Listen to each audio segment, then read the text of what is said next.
Hi everybody, my name is Sol, and everybody watching this probably already knows this, but just in case I have a single subscriber, just in case there's a single lost soul out in the void out there, I want you all to know that I happen to be a fashion icon. And I didn't become the king of drip overnight. I learned from the greats. I took notes. I'm talking about John Cena.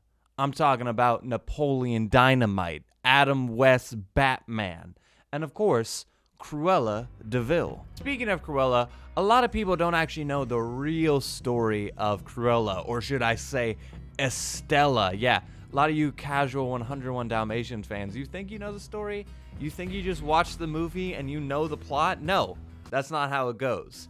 Luckily for you, I have taken the time to read the extensive lore guidebook. I studied the ancient hieroglyphics, and I phoned my buddy Walt up. I was like, Walt, man, you gotta make the real story about Cruella, bro. And he told me, yeah, man, I see it. I see the money on the table, but like just this one time, I don't think we need any more. But I told him, do the right thing.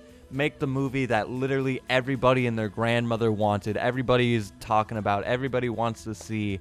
Live action 101 Dalmatian spin-off villain movie. And that's exactly what they made. But I'm not gonna lie to you, I actually dreaded going into Cruella. I think I just saw the runtime going into the film, and then I remembered, oh yeah, I don't like any Disney live action film. I even have a video on this channel titled The Disney Live Action Epidemic.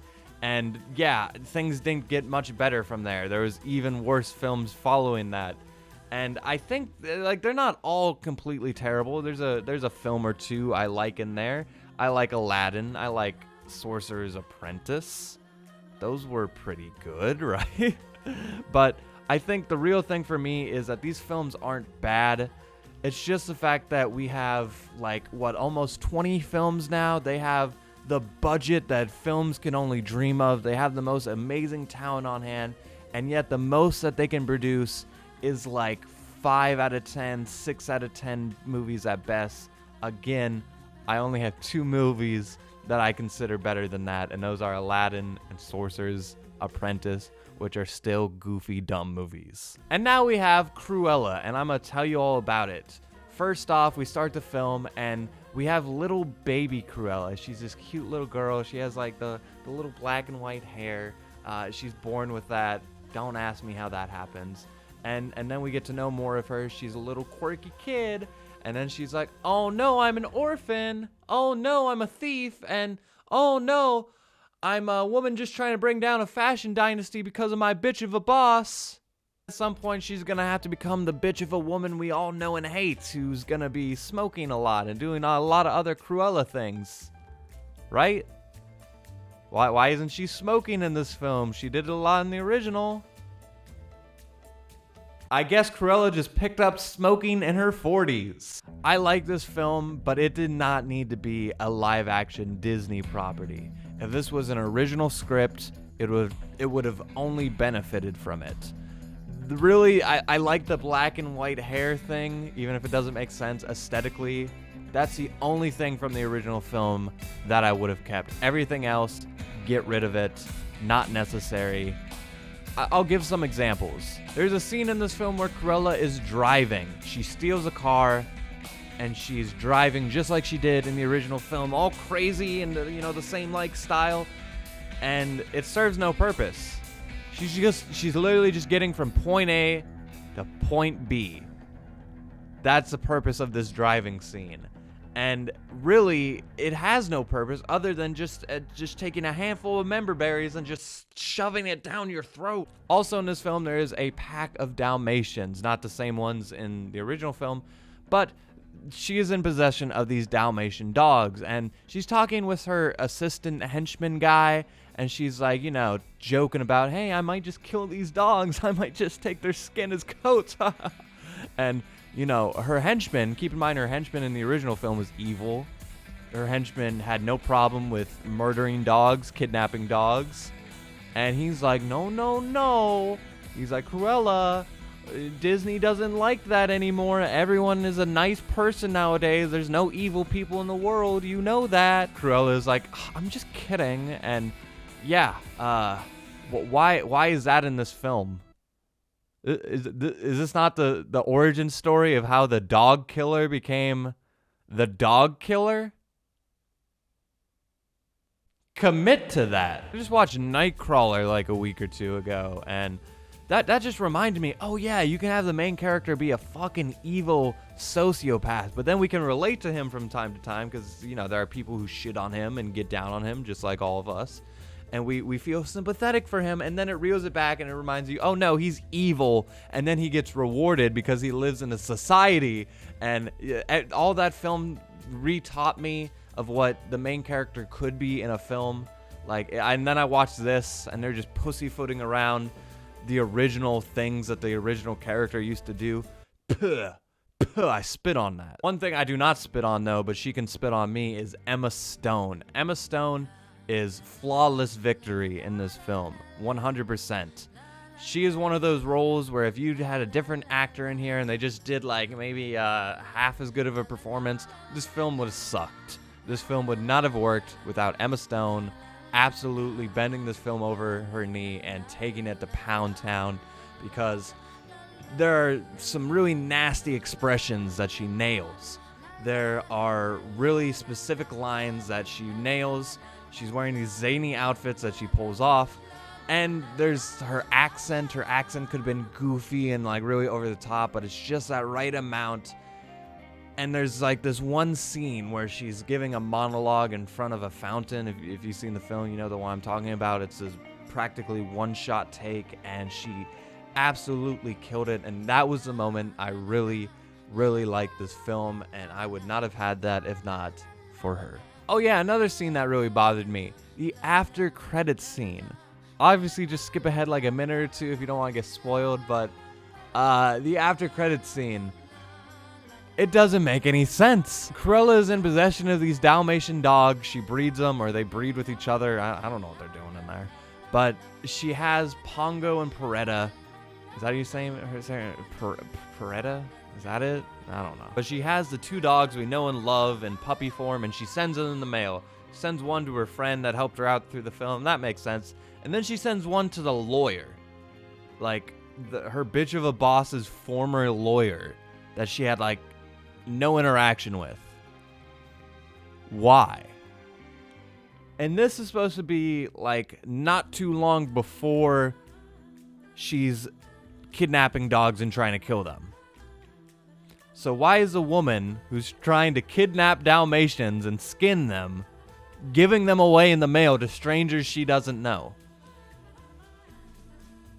I'm gonna go hit my head on the wall. And then there were Cruella's sidekick henchman characters. They were actually really funny, really charming when they needed to be. It was just one of those times where a lot of their lines like made me remember, oh yeah, I'm watching a cartoon movie. Oh yeah, this isn't like a punk rock, like revolutionary style movie. I'm watching a kid's film. And it gets even worse when they bring out the dogs. Like, because the henchmen are like master thieves that get anything done. Super convenient plot, doesn't matter. But whenever things go wrong, they have the backup plan. They have the cute little dogs, because Cruella has a cute little dog. And the other henchman guy, he has an even cuter, even tinier dog. And Sly Cooper, Kasumi, all the master thieves you think you know, they can take a big ol' L because these dogs are master. And I mean master class thieves. If you told these dogs to steal the Declaration of Independence, fuck you, Nicolas Cage, you bitch-ass motherfucker. These dogs would have that in a minute. These dogs can accomplish anything. In this film, they go into disguises. They steal keys. They're completely impenetrable. The cops aren't even aware that these dogs exist by the end of the film because they're that good. It was just one of those scenes where, again, I was like, oh yeah, I'm watching a dumb, goofy kids movie. Other than that, though, I don't have a lot of complaints. I know a lot of people didn't like the soundtrack to this film. It's one of those playlist kind of movies, and I don't have anything wrong with playlist movies as long as they don't like bury the story and like really take away from other things. But like 90% of the time when there's a song playing in this film, and they're like popular songs of that era, they fit the vibe. And 90% of the time when they're used, they're for like exterior shots or just for like visual exposition stuff. And again, I think using that music, using things that kind of help the themes and the style, like using those songs, I think improved the film. And 90% of the time, I'll take a fun song over OST basic stuff any day. And this is just one of those times where I was like, yeah, I'd rather it stay the way it is. Oh yeah, big ups on Emma Thompson. Emma Thompson is the nastiest, rudest, fucking vile human being I have ever seen.